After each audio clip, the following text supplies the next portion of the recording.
But that's when I was like, okay, so can I go back to that life? And he said no. And then he told me about my husband. I was crying at that point because I was upset that I couldn't go back. And he said, there are no tears in heaven. And when he said that, it was like a power came over me, that it washed over me, calmed me down. And then I could hear peace. It was a vibration.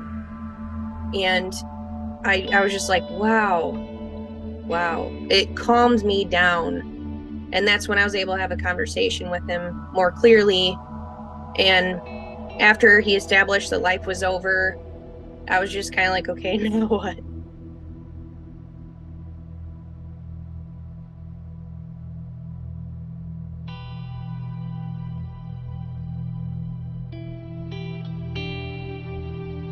Hi, Soul Family, and welcome to my channel. I'm your host, Hajee, and this is the first of this series, Amazing Pre-Birth Stories. And our guest today is Angela Comfort. Angela, welcome to the show. Thank you for having me. Angela has a wealth of amazing stories, especially her pre-birth. So we're gonna jump straight into it, and I hope you guys enjoy. Okay. Okay. So, um, I remember living before, and I had a husband. I had found out that he had cheated on me, and I was very upset with him. I remember that I worked out and I came home and I was talking to my husband and telling him, you need to let go of that girl. That needs to be done now. You're staying with me. He was really thinking of a divorce, but I was telling him no. And I remember being very upset about it. And so I remember driving, and then I got into a car wreck, and where I went was full of clouds and no defined space. I didn't know where I was. I at that point realized, okay, I left my body. I'm still conscious. I'm still a soul, something. I need to get back to that body, fix that marriage, and maybe work on my relationship with God, because at that point I was just so focused on life, working out, making money, my husband, whatever. I remember passing palm trees before I died too. So I just don't know exactly where I was located on Earth at the time, but I know it was somewhere nice and warm. It was America for sure. But anyway, in this space, I saw two beings approach me, and they weren't defined at first. They were just full of light. And then they were like, "Hi, how are you? It's been so long." And I'm like, "Who are you?" And then they turned into what they were wearing on Earth, and I was like, "Oh my gosh, I know you." But I'm like, "How do I know you?" Because they were wearing 1800s attire, like with the woman had the really big hat with stuff on it, black dress. The man had a suit and a top hat. And so then I was like, "Wow, how are you guys? Wait a minute, I need to get to Earth. Where's Earth?" And they were kind of confused why I wanted to go. But I'm like, I just need to get back to that life. You guys understand. Anyway, good seeing you. How do I get back? And they were like, I think you just talked to that guide over there. And so I went toward the guide. He was very tall, just white gowns. And I'm still looking around for the planet to see if I can get there myself, because I just want to go. I know that the body is dying and I need to get to it. And so the guide, he was looking through a clipboard, and I said, I need to get back to Earth. And well, I said, I need to get back to my body. And he said, you're from Earth, right? And I was just like, yes. But I was thinking, what do you mean from Earth? Like, aren't we all? Um, so he looked through his clipboard and said, I'm sorry that life is over. And I was like, no, no, no, no, no. So then I ended up talking to two other guides who were trying to calm me down, but I wasn't having it. I'm like, I need to get back to that body. And they looked at each other and they said, we need to get him. And I was like, get him. And so behind them, something opened up and an orb came right through it. And behind that orb was thousands of light beings, like in a stadium, but I couldn't enter it. And I realized that must be where God is. And it's so holy in there. I'm not allowed in there. I just can't I just felt kind of ashamed that I was even alive because of how holy that room was. And like, I'll do better, I'll be better, just let me get to my body. You know, all these things are going through me because that was just very overwhelming. So the light approached me and formed into a man, and whatever he came through closed off.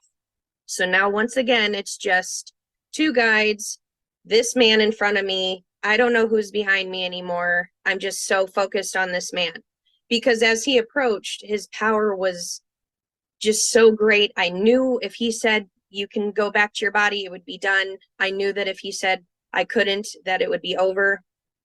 And when I was looking at him, I was just like, you are all powerful. And I'm thinking all these things in my head were, so I thought that they were private thoughts, but they were actually out loud thoughts. Everybody could hear everything I was thinking, and I had no idea.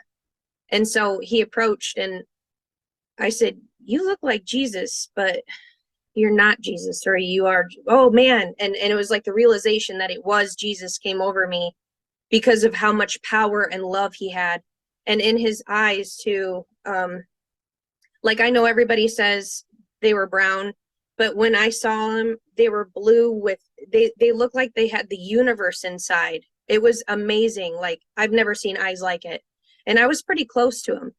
And I just knew that he had all the power. And I said, can I go back? And he said, that life is over. And I knew what he meant. And I said, what about my husband though? Like, he said, he'll continue to be with that woman. He'll marry her and he'll cheat on her too. So when he said that, it just got to me. Okay, obviously that life is over. That man is, you know, that situation done with. I forgot to, I kind of skipped ahead a little bit. When I did see him, I was talking to him with my mouth. He said, we don't talk like this here. And then he said to me, we talk like this. And that's when I felt embarrassed because I was like, oh, he heard everything I said. Like, this doesn't look like Jesus, but it must be. And all these thoughts that I had. And I'm like, oh my gosh. And that's when I also noticed his marks. Now, I don't remember if they were in his palms or in his wrists, but I do remember the marks. I felt remorse because he had died for us. But I just said, wow, you really did it. But that's when I was like, okay, so can I go back to that life? And he said no. And then he told me about my husband. I was crying at that point because I was upset that I couldn't go back.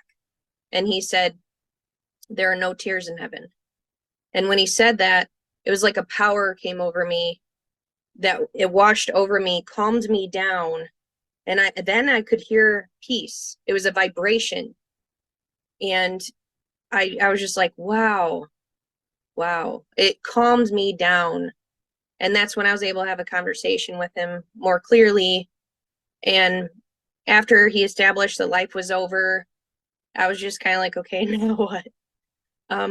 I didn't want to go to hell because Jesus is in front of me. My whole life, I was just concentrating on working out, looking good, working, making money, my husband. And now I'm in front of Jesus. So I just felt bad. And he said, I need to show you something. And he turned to his right. So I was following him that way.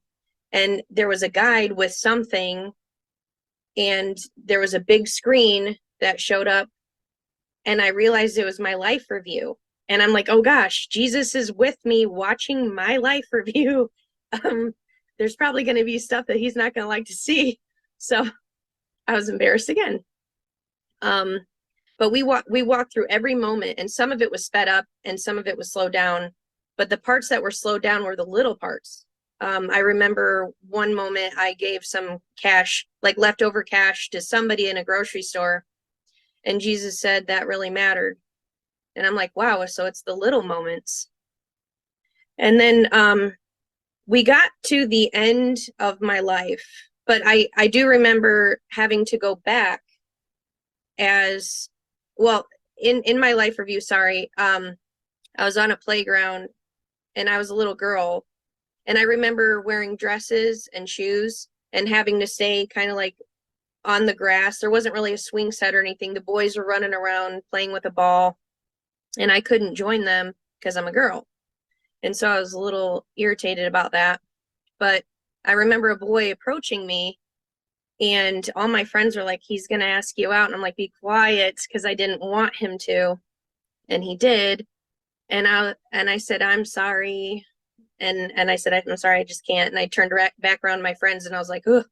But I remembered it from my point of view. And then when we went back, we saw his point of view of him approaching me, how nervous he was, and his heart pounding, and there I am, and he just wants to be with me. And I literally I felt like I was him. And myself, I saw me, but it was like a different person. And so when that person, me, said no, I felt hatred and anger, and why am I rejected? And then throughout his life, he asked other girls out, and he kept thinking of me. It's because of you. You rejected me in the first place. And I just felt trapped in that consciousness in his body. Like, why am I seeing this? But then he opened up a book later in his life, and it was a Bible. And I saw him reading the lines with his finger. And as he approached something about forgiveness, I remember him looking up from his desk, thinking of me, and saying, I forgive you, and please forgive me. And it like released me from him. And I was like, wow. And I do remember asking Jesus, what if he wouldn't have forgiven me? He said, you would have had another life with him. Now, I don't know what that means. I don't know to what extent. I don't know if it would have just been another similar situation or what. But I was just like, wow, good thing he forgave me. And there was also another time where my friend was with me. She had dark curly hair, and she was working. And I remember she took something totally, like, mentally, she took something completely different than I had intention of her taking it. Like whether I scheduled something with her and I blew her off, or whatever the case. To me, it was just like a little thing, nothing, no big deal. She was hurt by it and was complaining to other people. But as soon as I interacted with her, like, I saw me, I was her, and I saw me interacting, and which was really strange. But she was like, oh, I forgive you. And it just went away. It was fine. Like, it didn't trail on. She had already loved me, forgave me instantly. But it was a situation that I had to observe. How did I treat somebody? How did they feel about it? Even if I meant nothing like that. Which I really think it was me scheduling something and brushing her off. I really think that's what it was. I don't fully remember. I just remember her pain. But when she saw me and interacted with me, it was fine. I remember her talking to other people and complaining about me. And I remember thinking, I didn't even mean that like that. I don't know why she's saying that, but I heard their conversations and everything. And after that life review, after all of that, Jesus asked me, what do you think of that life? And I said, well, she had a good heart. And I kind of felt like Jesus was waiting for more. And I was like, I could have done better. I could have done a lot better. And so he said, okay. And so he said, I need to show you something else. And I'm like, okay.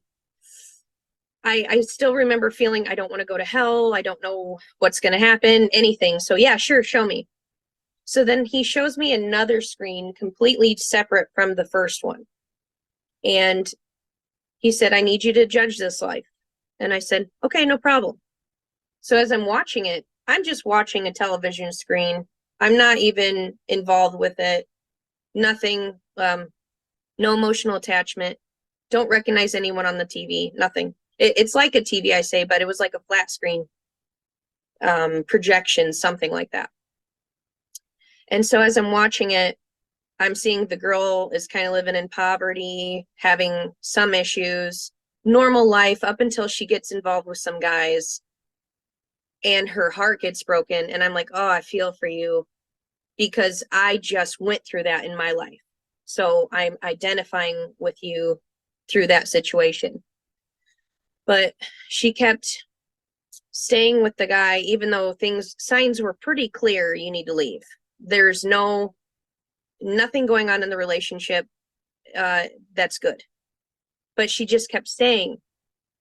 And as this is happening, though, I'm feeling more and more involved with this girl. Like I'm really absorbed in all her emotions. And I'm getting confused, but I keep pulling out like, oh, you need to leave, you need to leave.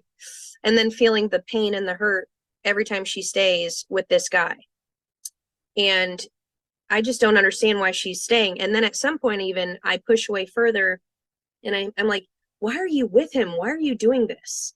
And then I'm still observing. That's when I really get involved and I'm feeling like this is me. Like how you fall asleep in a dream, you're not sure it's a dream until you wake up and you're like, wow, that was a dream. So as I'm watching this, it's just progressing. And then I'm starting to cry. I'm feeling all the emotions. I'm really believing it is me at this point. And then I get separated. And I was like, oh my God, thank you guys for separating me. That's not me. Holy moly. Like, and they were like shocked. They had faces of kind of almost sad for me or something. And I'm like, what? and Jesus said, what do you think of that life? And I said, oh, well, I mean, she's nice to other people, you know, just trying to give the good points of everything. But then I said, but then she kept getting with that guy, which I understand. She loved him. She had kids with him, but it clearly wasn't going anywhere. And I think I would have left, I mean, before it got to that point. But I mean, to be honest, she was stupid. That's what I said. And Jesus said, that's you. I mean, as soon as he said that, it freaked me out so bad. I felt like he told me you just went to hell. Like you're going to hell, like literally. Because I was like, I felt like that was a nightmare. I can't, what do you mean that's me? I wouldn't do anything like that. I'm not even attracted to that guy. I literally said that.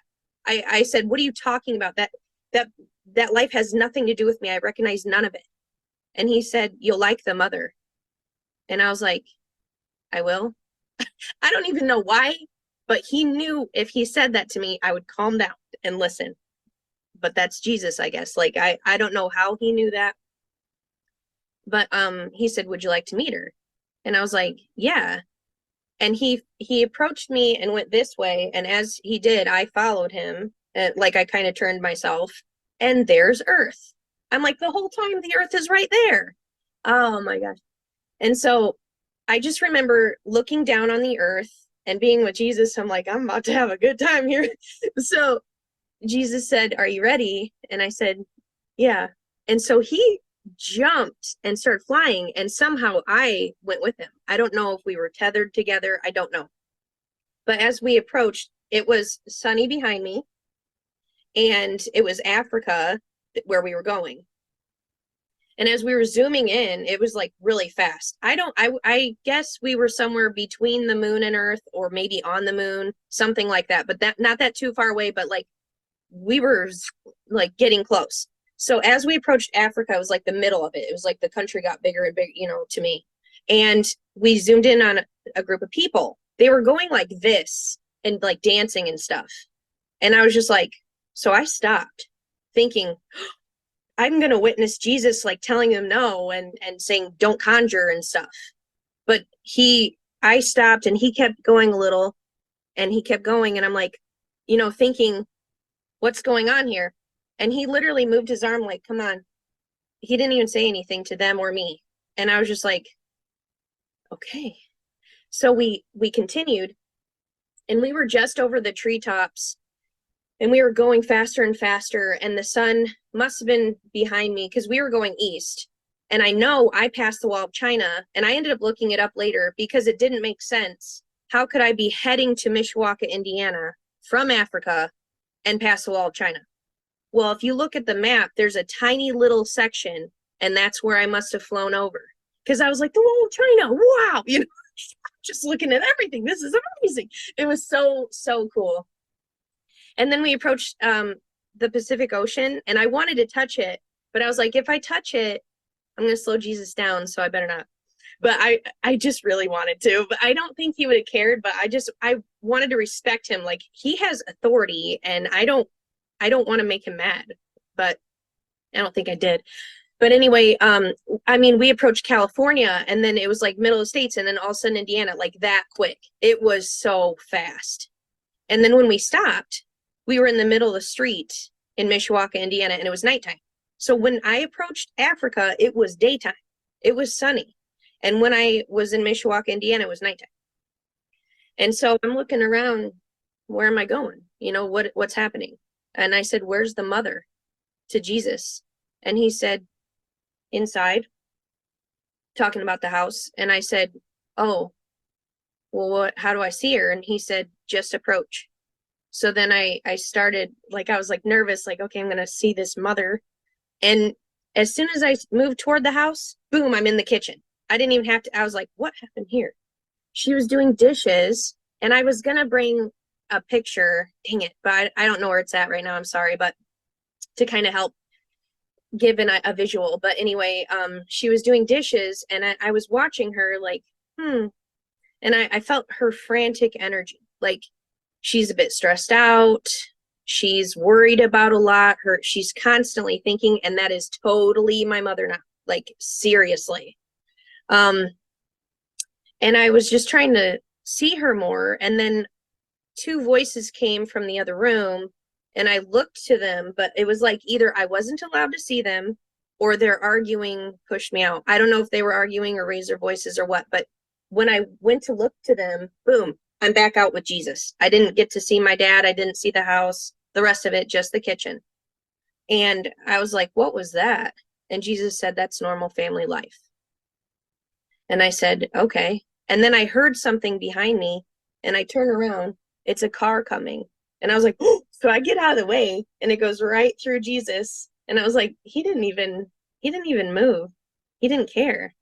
Like, we were floating above the street, I would say maybe 2 to 3 feet, but still, I mean, it went through half of his body.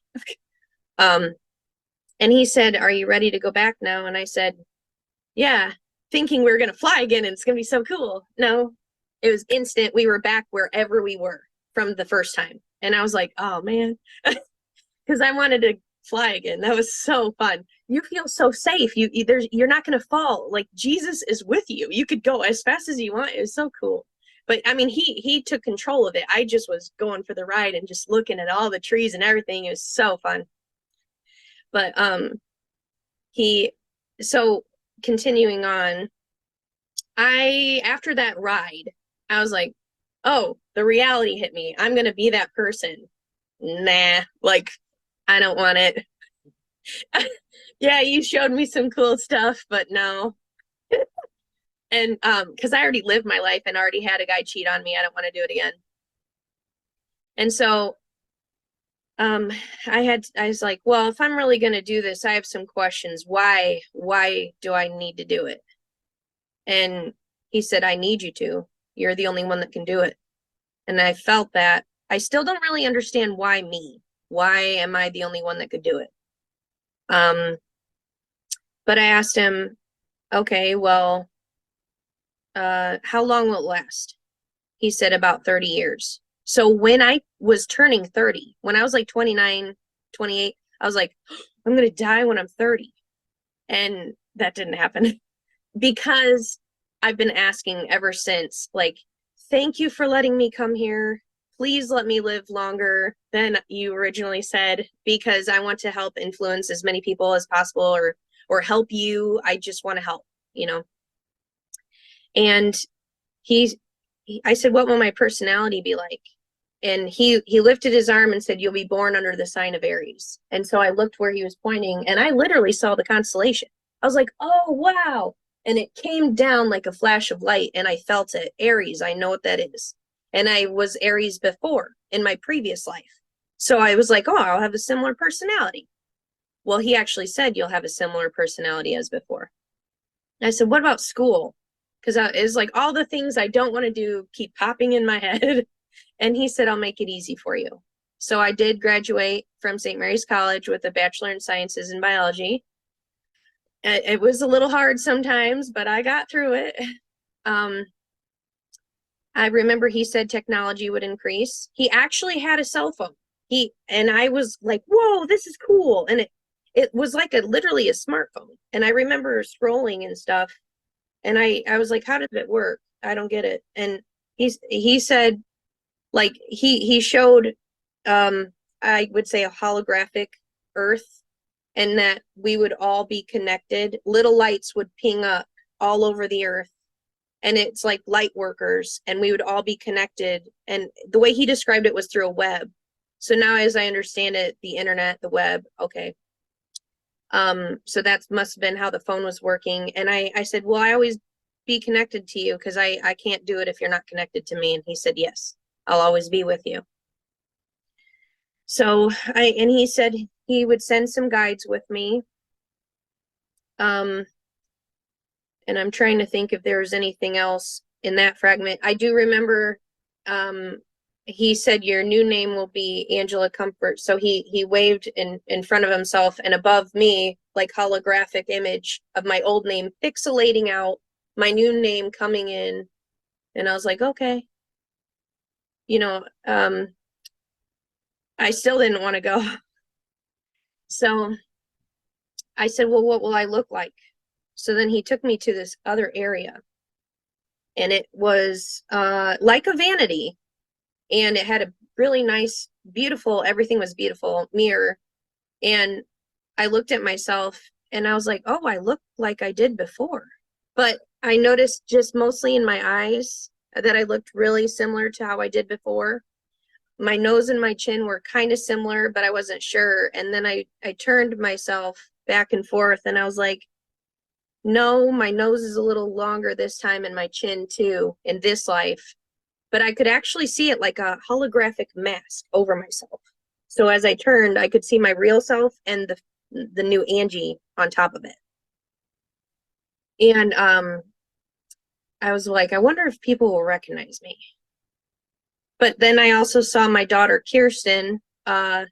She's 16 now, but I don't know how old she was when I saw her, but she was a little older, and not in her 20s or anything, but I would say in her teens maybe. And she stayed away from me. She didn't come to me or anything. She just, she actually had her arms crossed and nodded like, yes, I'll be with you.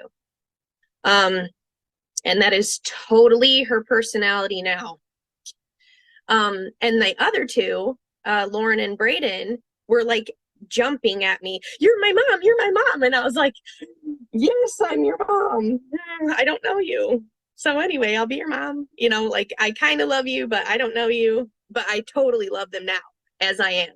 But up there, I was just like, okay, we got this contract. Okay. Like, I still don't want to go, you know. And there was a couple of things that he needed to warn me about before I left. He said, I need to show you something. And I said, okay. So then he went like this, and all of a sudden I'm in this room with two girls, and it's like a green room, and something is totally off. And I said, what is going on here? Who are these girls? And the one was in front of me. She is actually one of my good friends, Lorelai. And then there was another girl in the room. And I said, what is going on in here? And Jesus said, drugs. I said, drugs, I know drugs. I won't do them. And then he said, there's a betrayal. And I said, who? And then I said, how do I know these girls? Like, I stepped out of that. I didn't want anything to do with it. What's the point? There's drugs, a betrayal, don't want it. And he said, through a boyfriend. And I said, oh, was he my husband? And now I saw the back of his head. He actually turned away. I saw a vision. He turned away and walked toward the living room. So when that happened in real life, I was like, deja vu, man. Like, wow. And the incidents happened in the bedroom too, but I was smoking weed. And it was like, I was like, oh my gosh, it's like Jesus talking to me, demons surrounding me, and something bad's gonna happen, because I remember the girls. And it was like a deja vu. And I was staring right at my friend, and I remember asking Jesus, is she the one that betrays me? And I remember just staring at her and going closer. And that's actually what happened. I was just staring at her and going closer. I don't even know why. But he said, no, she really loves you. But that's when I said, oh, whatever. How do I know these girls? And that's when he showed me the boy. But I didn't really see his face. I only saw him turn away from me. So then I was like, I remember asking Jesus, is he my husband? He said yes, I think. But I was making it up. No, he did not. He said he will hurt you, which I know he said he will hurt you. But I was like, he will hurt me, and then yes, you know. You know how we do things, whatever.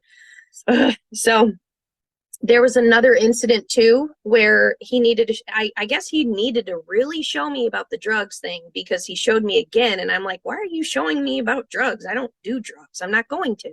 Like, when you're up there, you understand things. You don't need anything. You feel good. You don't need alcohol or anything. You just feel good. So I saw an apartment building with one of my other friends, and she was smoking weed, and we were talking, and then it progressed and progressed and progressed into a terrible life. It just went downhill through process of, I don't know, because literally as I was watching it, it was like a deja vu. And then I pulled away, and it was just playing on a screen, and I'm talking to Jesus. And I said, so what would happen if I continue on that life? And he said, you'll have to redo the life. Now, I don't know if he meant redo this exact life, redo these kind of life situations into a different life. I don't know. And so I said, you don't need to worry about it. So then in real life, when I was actually outside smoking, I looked up at the building, and I was like, and then I looked at her, and I said, it reminded me of Jesus warning me that if you continue down this path, you'll have to redo this life. And I said, oh my gosh, I gotta go home. I gotta go. I gotta leave. I never went back. I never went back, because I was like, I'm not doing that. No. But like I said, when the other part happened in my real life, it was just deja vu's, and I was holding on to that situation. I was not willing to let go. The thing that happened at the apartment happened after that. So I hope I'm clear. But so I said, I also asked, what is the point of that life? I don't get it. And he said, to learn to love and to learn how to love. And I said, that's it? He said, that's it. And I was just like, why can't it be simpler? Why do I have to feel pain to learn to love? But I said, I guess I understand everything. I met my kids. I got my warnings. I know I'll get through school. I'll live for 30 years, really longer. But anyway, he did say, he said, there's one more thing. You'll like this life. And I said, I will. And he said, yes. And the other thing with Jesus too, he's very short. He doesn't elaborate. He doesn't need to. When he says something to you, you know what he means. And there was another thing, and now I can't remember what it is. It happened in that moment too, but I can't remember. If I recall it, I'll say it. But I said, okay, well, I guess I'm leaving. And he said, you just walk down that pier. And so I looked, and I was like, wow. Because it was a lit up white pier. At the very end of it, there was a guide, and the earth was down there, and there was a very visible wormhole with the opening, like a water park. It has like the big opening, and you go down and you go through the slide. It was like that, but at the end of that pier. And so then I said, okay, I guess I'm ready. And then I was facing it, and I started moving forward, and I went to say, wish me luck, but it was nothing, absolute black, like the void. And I was like, like, that is freaky. There's no more Jesus. There's no more souls that I was interacting with, and everyone's gone. It's just complete gone. Like, I have no choice but to go in that wormhole. I can't run away, or else I'll be out in space somewhere. So I walked down the pier, and I remember speaking to the guide, and I said, I just jumped down there. And he said, yep. And he said he'd be with me, and that I would make it, because I was concerned. There was a space between the platform and the wormhole. Like, there was some space. Like, if I jumped off the pier and went straight down, I would be gone, like, woo, out in space. So I made an attempt to fully jump into it. And as I was approaching it, it got bigger and bigger. And I was like, whoa.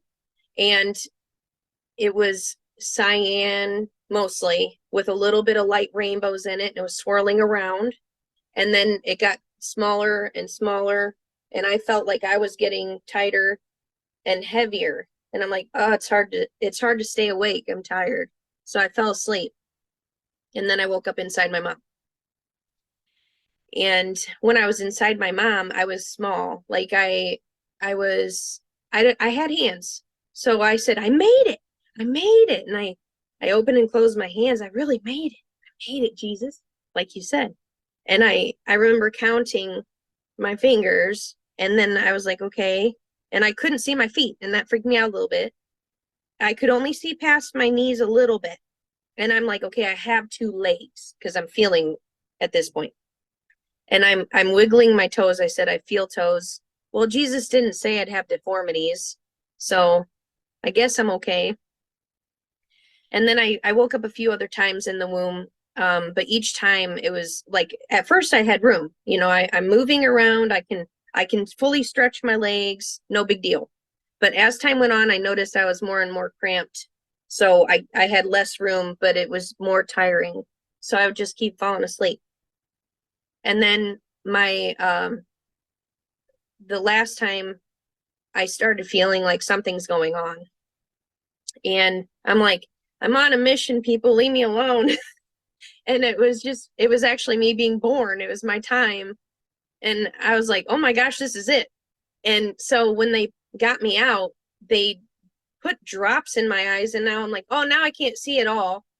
And they did something to my throat. I think they were just sucking out the amniotic fluid back then. And so it felt like it gagged me, and I wanted to wipe my eyes. So I just wanted to go like that real quick. And I have no control now. No control at all. I went from having absolute control in the womb, knowing where I wanted to put my hands and stuff, to no control at all, which freaked me out. And my mom said I was the loudest baby, so I cried the most. I remember being put on the scale and wanting somebody. I'm like, what is happening? This is not what you said at all, Jesus. I feel manipulated in a way. Oh yes, that was another thing. I did ask Jesus, what would happen if I don't go? I said, what will happen if I don't do it? He said, you won't like it. Okay, then I'm doing it. Because I don't know what he meant. I really don't. I knew that if I asked him, what do you mean? He would show me. And I didn't want to see, what do you mean I won't like it? So I really had no alternative. And they did hand me to my mom. And I remember thinking, is this the lady? I don't remember. Is this the lady? And I was just trying to see her, and I could see her, but she kept being blurry, and I kept trying to see with my eyes. And the thing that got me the most was her voice. And I was like, okay, this is the lady. This is my mother. And I remember being very hungry, very tired, frustrated, can't see, the lights are too bright, I'm cold, just everything, very uncomfortable, and mostly angry because I can't move. I can't do anything. I'm totally subject to anything, whatever anybody does to me.